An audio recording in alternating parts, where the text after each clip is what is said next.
Hi friends, welcome to Kavyanayana cooking channel. ನಾನು ಸುಷ್ಮಾ. ಬನ್ನಿ, ಇವತ್ತು ನವರಾತ್ರಿ ಮೊದಲ ದಿನದ ಶೈಲಪುತ್ರಿ ದೇವಿಗೆ ಬೆಲ್ಲದ ಕೇಸರಿ ಬಾತ್ ಯಾವ ತರ ಮಾಡೋದು ಅಂತ ತುಂಬಾ ಸರಳವಾಗಿ ತೋರಿಸ್ಕೊಡ್ತಾ ಇದ್ದೀನಿ. ದೇವಿಗೆ ನಾವು ತುಪ್ಪದಿಂದ ಮಾಡಿರೋ ಯಾವುದಾದ್ರೂ ನೈವೇದ್ಯವನ್ನು ಮಾಡಬಹುದು. ಹೇಗೆ ಮಾಡೋದು ಅಂತ ನೋಡೋಣ ಬನ್ನಿ ಫ್ರೆಂಡ್ಸ್. ಒಲೆ ಮೇಲೆ ಕಡಾಯಿನ ಬಿಸಿ ಇಟ್ಕೊಂಡಿದ್ದೀನಿ. ಒಂದು ಸೌಟ್ ಆಗುವಷ್ಟು ತುಪ್ಪನ ಹಾಕೋತಾ ಇದ್ದೀನಿ. ನಾ ಈ ಸೌಟ್ನ ತಗೊಂಡಿದ್ದೀನಿ. ನಿಮ್ಮ ಮನೇಲಿ ಯಾವುದಾದ್ರೂ ಒಂದು ಅಳತೆಯಲ್ಲಿ ತಗೊಳ್ಳಿ. ಹಾಗೆ ಯಾವ ಸೌಟಲ್ಲಿ ತುಪ್ಪ ಹಾಕ್ಕೊಂಡಿದ್ದೀನಲ್ಲ ಅದೇ ಸೌಟಲ್ಲೇ ಒಂದು ಸೌಟ್ ಆಗುವಷ್ಟು ಅಡುಗೆ ಎಣ್ಣೆನ ಹಾಕ್ಕೋತಾ ಇದ್ದೀನಿ. ಎರಡೂ ಚೆನ್ನಾಗಿ ಸ್ವಲ್ಪ ಲೈಟಾಗಿ ಬಿಸಿ ಮಾಡ್ಕೊಳ್ಳೋಣ. ಜಾಸ್ತಿ ಬಿಸಿ ಕೂಡ ಬೇಡ, ಸ್ವಲ್ಪ ಬೆಚ್ಚಗಾದರೆ ಸಾಕು. ನೋಡಿ, ಎಣ್ಣೆ ತುಪ್ಪ ಬಿಸಿಯಾಗಿದೆ. ಇವಾಗ ಇದರಲ್ಲಿ ಒಂದೆರಡು ಸೌಟ್ ಆಗುವಷ್ಟು ನಾನು ತೆಗೆದಿಟ್ಕೊತೀನಿ. ಇದನ್ನು ಆಮೇಲೆ ಯೂಸ್ ಮಾಡ್ಕೊತೀನಿ. ನೋಡಿ, ಸ್ವಲ್ಪ ಅರ್ಧದಷ್ಟು ಎತ್ತಿಟ್ಕೊತೀನಿ, ಅರ್ಧದಷ್ಟು ಅದರಲ್ಲೇ ಬಿಡ್ತೀನಿ. ನೋಡಿ, ಅರ್ಧ ಎತ್ತಿಟ್ಕೊಂಡಿದ್ದೀನಿ, ಆಮೇಲೆ ಇದನ್ನ ಬಳಸ್ತೀನಿ. ಇವಾಗ 1 ಕಪ್ ಆಗುವಷ್ಟು ರವೆನ ಹಾಕೋತಾ ಇದ್ದೀನಿ. ಈಗ ಚೆನ್ನಾಗಿ ಇದನ್ನ ಹುರ್ಕೊಳ್ಳೋಣ. ಸಣ್ಣ ಉರಿಲಿ ಚೆನ್ನಾಗಿ ಕಲರ್ ಚೇಂಜ್ ಆಗೋವರೆಗೂ ಸ್ವಲ್ಪ ಹುರ್ಕೊಳ್ಳಿ. ಹೊಸಬ್ರು ಯಾರಾದರೂ ವಿಡಿಯೋ ನೋಡ್ತಾ ಇದ್ರೆ ಪ್ಲೀಸ್ ಸಬ್ಸ್ಕ್ರೈಬ್ ಮಾಡ್ಕೊಂಡು ನೋಡಿ. ವಿಡಿಯೋನ ಎಲ್ಲೂ ಕೂಡ ಸ್ಕಿಪ್ ಮಾಡಬೇಡಿ, ಪೂರ್ತಿಯಾಗಿ ವಿಡಿಯೋ ನೋಡಿ ಸಪೋರ್ಟ್ ಮಾಡಿ.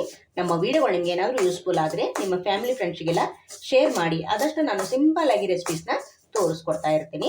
ನಾನಿಲ್ಲಿ ಬನ್ಸಿ ರವೆನ ಬಳಸ್ತಾ ಇದ್ದೀನಿ. ನಿಮ್ಮ ಹತ್ರ ಚಿರೋಟಿ ರವೆ ಇದ್ದರೆ ಅದನ್ನು ನೀವು ಹಾಕೋಬಹುದು.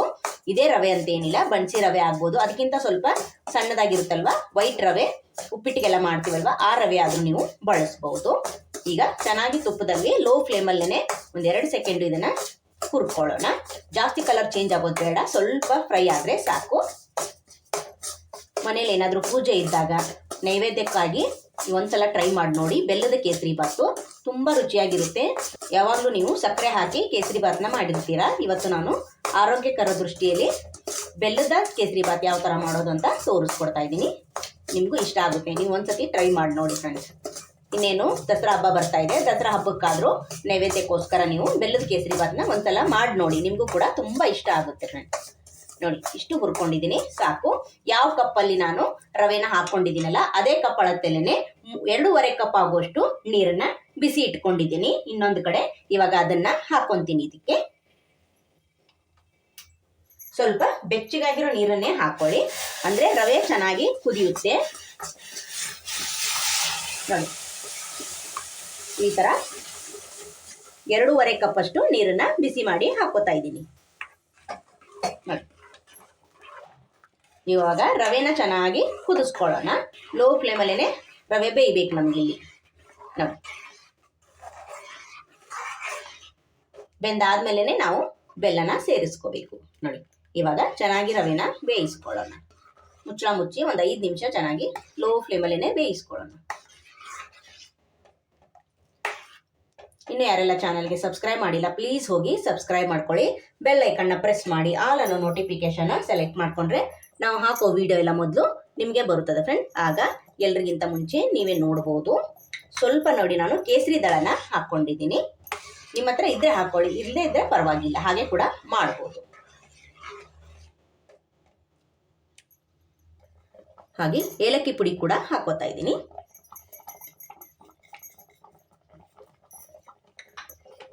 ಚೆನ್ನಾಗಿ ಒಂದ್ಸಲ ಮಿಕ್ಸ್ ಮಾಡ್ಕೊಳ್ಳಿ. ರವೆ ಜಾಸ್ತಿ ಹೊತ್ತೇನು ಟೈಮ್ ತಗೊಳ್ಳಲ್ಲ, ಒಂದು 5 ನಿಮಿಷದಲ್ಲಿ ಚೆನ್ನಾಗಿ ರವೆ ನೋಡಿ ಬೆಂದೋಗುತ್ತೆ. ನೋಡ್ತಾ ಇದ್ದೀರಾ? ನೋಡಿ, ಆಲ್ಮೋಸ್ಟು ಬೇಯ್ತಾ ಇದೆ. ನೋಡಿ,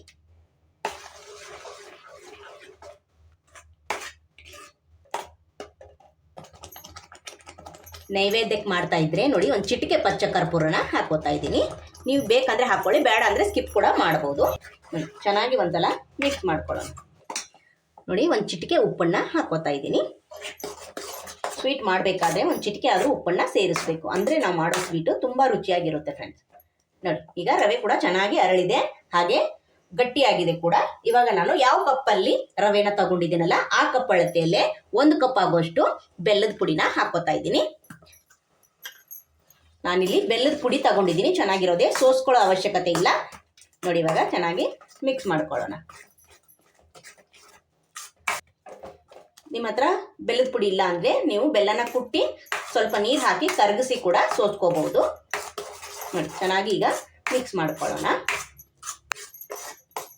ನೋಡಿ, ಇವಾಗ ಇನ್ನೂ ಸ್ವಲ್ಪ ಗಟ್ಟಿ ಆಗ್ತಾ ಬರ್ತಾ ಇದೆ. ನಾನು ಇನ್ನೊಂದು ಸ್ವಲ್ಪ ತುಪ್ಪ ಹಾಗೆ ಎಣ್ಣೆನ ಇಟ್ಕೊಂಡಿದ್ದೀನಲ್ಲ, ಅದರಲ್ಲೇ ನಾನು ಡ್ರೈ ಫ್ರೂಟ್ಸ್ನೆಲ್ಲ ಹುರಿದು ರವೆಗೆ ಸೇರಿಸ್ತೀನಿ. ಇದನ್ನು ಪಕ್ಕದ ಒಲೆ ಮೇಲೆ ಬೇಯಿಸ್ಕೊತೀನಿ. ನೋಡಿ, ಚಿಕ್ಕದು ಪ್ಯಾನ್ ಇಟ್ಕೊಂಡಿದ್ದೀನಿ. ನಾನು ಆವಾಗಲೇ ತುಪ್ಪ ಎಣ್ಣೆ ಇಟ್ಟಿದ್ನಲ್ಲ, ಅದನ್ನು ಹಾಕೋತಾ ಇದ್ದೀನಿ. ಇದರಲ್ಲೇ ನಾವು ಡ್ರೈ ಫ್ರೂಟ್ಸ್ನ ಹುರ್ಕೊಳ್ಳೋಣ.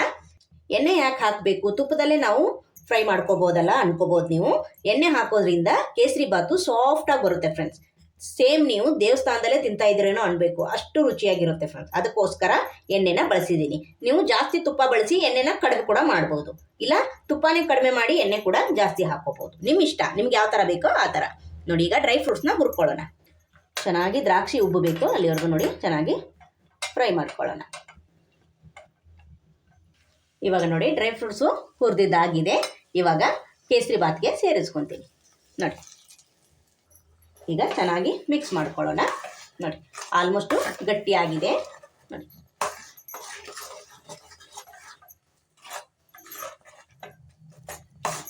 ನೋಡಿ ಈಗ ಚೆನ್ನಾಗಿ ಮಿಕ್ಸ್ ಮಾಡ್ಕೊಂಡಿದ್ದೀನಿ. ಒಂದು 2 ನಿಮಿಷ ನಾವು ಮುಚ್ಚಿ ಹಬೇಲೇನೆ ಸಣ್ಣ ಉರಿಲೇ ಬೇಯಿಸ್ಕೊಳ್ಳೋಣ. ನೋಡಿ, 1-2 ನಿಮಿಷ ಆಗಿದೆ. ನೋಡಿ, ಸೈಡೆಲ್ಲ ಎಣ್ಣೆ ಬಿಡ್ತಾ ಇದೆ, ನೋಡ್ತಾ ಇದ್ದೀರಾ? ಎಣ್ಣೆ ತುಪ್ಪ ಹಾಕ್ಕೊಂಡಿದ್ದೀವಲ್ಲ, ನೋಡಿ ಸೈಡೆಲ್ಲ ಬಿಡ್ತಾ ಇದೆ ಅಲ್ವಾ? ಈ ಥರ ಆದರೆ ನಮಗಿಲ್ಲಿ ಬೆಲ್ಲದ ಕೇಸರಿ ಬಾತು ರೆಡಿ ಆಯಿತು ಫ್ರೆಂಡ್ಸ್. ನೋಡಿ, ತುಂಬ ರುಚಿಯಾದ ಬೆಲ್ಲದ ಕೇಸರಿ ಬಾತ್ ಹೇಗಾಗಿದೆ ಅಂತ ನೋಡ್ಕೊಂಡ್ರಲ್ಲ, ನೀವು ಕೂಡ ಒಂದ್ಸತಿ ಟ್ರೈ ಮಾಡಿ ನೋಡಿ ಫ್ರೆಂಡ್ಸ್, ನಿಮಗೂ ಕೂಡ ತುಂಬ ಇಷ್ಟ ಆಗುತ್ತೆ. ನೋಡಿ, ಬನ್ನಿ ಇವಾಗ ಸರ್ವ್ ಮಾಡ್ಕೊಳ್ಳೋಣ. ನೋಡಿ ಫ್ರೆಂಡ್, ಸರ್ವ್ ಮಾಡ್ಕೊತಾ ಇದ್ದೀನಿ. Wow, super! ರುಚಿಯಾದ ಬೆಲ್ಲದ ಕೇಸರಿ ಬಾತ್ ಯಾವ ಥರ ಮಾಡ್ಕೊಂಡಂತ ನೋಡ್ಕೊಂಡ್ರಲ್ಲ ಫ್ರೆಂಡ್ಸ್.